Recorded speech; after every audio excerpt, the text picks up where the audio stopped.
La Vivaldi, ennemi de classe. La Vivaldi, ennemi de classe. Notre seul espoir, la grève de masse. Notre seul espoir, la grève de masse. La Vivaldi, ennemi de classe. La Vivaldi, ennemi de classe. Notre seul espoir, la grève de masse. Notre seul espoir, la grève de masse. Donc nous on est membre de Féminisme YEC, qui est la commission féministe de la gauche anticapitaliste, une organisation politique qui, comme son nom l'indique, est anticapitaliste, mais aussi antiraciste, féministe, éco-socialiste et internationale.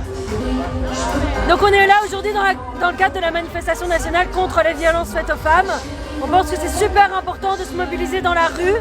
En fait, il y a eu différents mouvements comme Balance ton bar, Balance ton port, le mouvement MeToo, qui sont des mouvements qui rassemblent des témoignages, qui rassemblent des vécus de violence, et c'est super important, on pense, de traduire ça en action politique, en action collective, et c'est notamment pour ça qu'on est présente aujourd'hui dans le cadre de cette manifestation.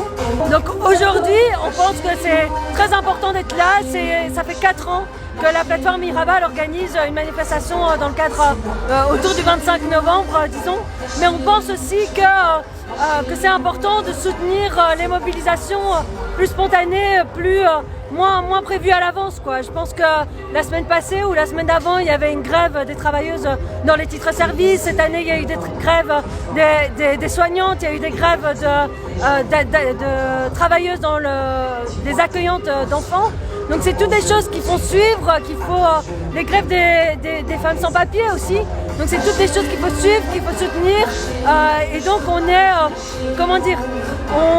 on pense que la lutte doit être massive, elle doit être collective et qu'on doit pouvoir se soutenir entre mouvements féministes et entre mouvements de grève des travailleuses.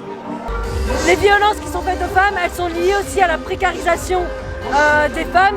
C'est beaucoup moins facile de se défendre quand on doit se poser une question de logement, quand on doit se poser la question de comment se nourrir, quand on doit se poser la question de quel statut de séjour et quel risque j'ai par rapport à ma situation de séjour. Donc tout ça aussi, ce sont des questions liées à la prévention des violences pour nous. Donc c'est pour ça qu'on est à la fois féministe, à la fois anticapitaliste. 5 pas en avant, 3 pas en arrière, c'est la politique du gouvernement. Travailler, avoir des salaires. Pas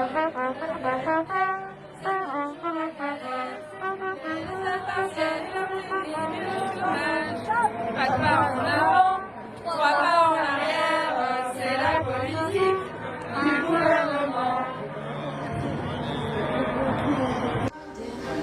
Alors du coup, nous, on pense aussi qu'on ne peut pas séparer les violences entre elles, quoi. Les viols, les féminicides, les discriminations, les violences psychologiques, tout ça c'est organisé de façon collective.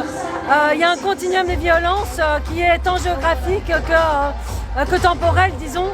C'est-à-dire que les violences c'est partout, comme les mouvements le montrent en fait. C'est dans les bars, c'est sur le lieu du travail, c'est dans la famille, c'est dans les amis, c'est dans les espaces de loisirs.